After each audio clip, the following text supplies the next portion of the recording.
আসসালামু আলাইকুম, কেমন আছেন সবাই? আশা করি সবাই ভালো আছেন আর আমিও খুব ভালো আছি আলহামদুলিল্লাহ। আজকে সকাল সকাল ঘুমাতে উঠতে এখন উঠতে জানালাটা একটু খুলতেছি। জানালাটা খুললেই দেখি আজকে দিনটা তেমন একটা ভালো না। আজকে বৃষ্টি আইলে আইতারে বাহিটা আল্লাহ জানে। ঘুমাতে উঠার পরে প্রথম আমি যেই কাজটা করি, প্রথমে আমি বিছনাটারে গুছাইতে আজ এডি করবাম। প্রথমে বালিশ টিরে সরাই টরাই লইতাছি, লইয়া যে বিছনাটা সুন্দর করে গুছাই। রুমের মধ্যে যদি বিছনাটা গুছানি তাহাতে মনে হয় যে ঘরটা কতটা সুন্দর। আর কিছু তা হোক মলো না তা হোক, রুমটা যদি সুন্দর হলে গুছানো তাহে সমান তাহে তাইলেই ভালো লাগে। আমার বিছনা তো একটু বেহা হইলে আমি হেমনি সোজা হয়ে লাই। আর যাই হোক, আমার বিছনা বেহা থাকলে আমারটা ভালো লাগে না। আমার বিছনাটা সোজা তাহনেই লাগবে। আমার বিছনা দিনে 24 বার জারি যাতে যাতে আমার বিছনাটার মতো হয়ে গেছে। এখন দেখুন আমাদের বিছনাটা সুন্দর হয়ে গুছাই লাইতাছি। গুছানি শেষ, এখন আমি ঘরটা ঝাড়ু দেব। সকাল ঘরের মধ্যে ময়লা থাকুক ময়লা না থাকুক, কিন্তু সকাল ঘর ঝাড়ু বা ঘর টর ঝাড়ু দেওয়া এটা আসলে ভালো একটা কাজ। আমার ছোটো খাটো রুম চলার মতো কিছু জিনিস লয়ে আমি থাকি, যেটি দেয় মোটামুটি করে চলে যায় তার বাম। এই যে দেখুন আমার ঘরটা ঝাড়ু দেওয়া সব শেষ। এখন দেখুন কতটা সুন্দর লাগবে। এখন আয় বলছি থালা বাসনটি মরাইতাম, তো রাইতে যতই মরাইয়া চড়াইয়া থই দাও সকালে মরানি লাগে না, মরাইলে আবার ভালো লাগে। বেশি ডেক পাতিলে আবার ময়লা টয়লা বড়াই না পরে। আবার দেখা গেছে বেশি ডেক পাতিলে যদি ময়লা টয়লা বড়ে এটি আবার মাছ দিয়ে অনেক সময় লাগে, আবার কাইলে। আমার আবার একটা অভ্যাস আছে, যখন যেটা ময়লা হইব তখন সাথে সাথে এডে ধুয়ে লাই, তাহলে দেখা গেছে কম সময় লাগে, আবার সাথে সাথে জিনিসটা পরিষ্কার হয়ে পরে আবার অতটা জমে। থালা বাসনটি মাজা টাজা শেষ, ওখানে একটু হালকা পাতলা হইলে বেসিংটা একটু ধুয়ে লইয়াম। বেসিংটা আবার না ধোয়া থাকলে আরেকবার একটা কাজ করলে খারাপ লাগবে। বেসিংটা ধুয়ে বাসনের পানিটা একটু জড়াই লইতাছি। ওখান যায় আমগা রান্দার দ্বারও, কারণ ফেডে অনেক খিদা লাগছে, রান্দার আগে জরুরি দাও। ওখানে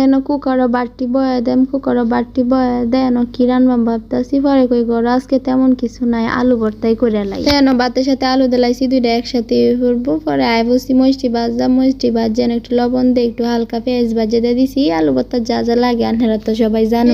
কসলাইয়া পরে আয় বসে আয় দিয়ে আলু টালু সিদ্ধ হয়ে গেছে গা। ওখানে আমি আলু ভর্তাটা করে লাইম। আলু ভর্তা করে আনার লাগে আলু ডিরে আগে তুলে লিতেছি, তুইলে ভালো হয়ে হাতে কসলাইয়া লিতেছি।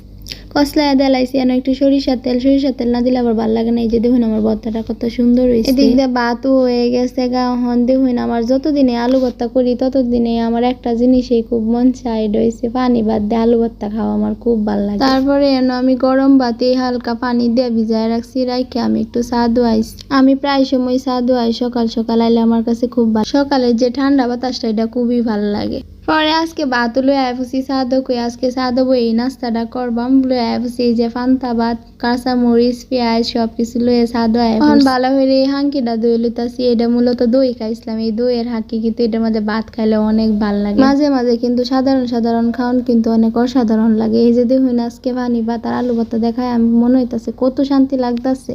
ওখানে আমি কতক্ষণ আগে যে বাটি ভিজায় রাখছি এনতে দুলা ভাত লইছি আর একটু পানি রইছি, লইয়া হাইরে এনতে ওখান একটু আলু ভর্তা। আমরা সেরেনরা তো আবার জাল খুব পছন্দ করি, আলু ভর্তার মধ্যেও জাল দিছি, তারপরে ওইতাছে না। তারপরে কাঁচা মরিচ লইছি আর একটা পেঁয়াজ হাইরে একটু লবণ লইছি। একটু লবণ না লইলে আবার ফাংসা লাগবো। সবকিছু একবারে সকালে এই পান্তা ভাতটা খাইলে খুবই ভালো লাগে। ওখান তো আমরা শখ করে খাই, আগের মানছে এটাই খাইছি, এটা খাইয়াও হেরা শরীর স্বাস্থ্য সবকিছু।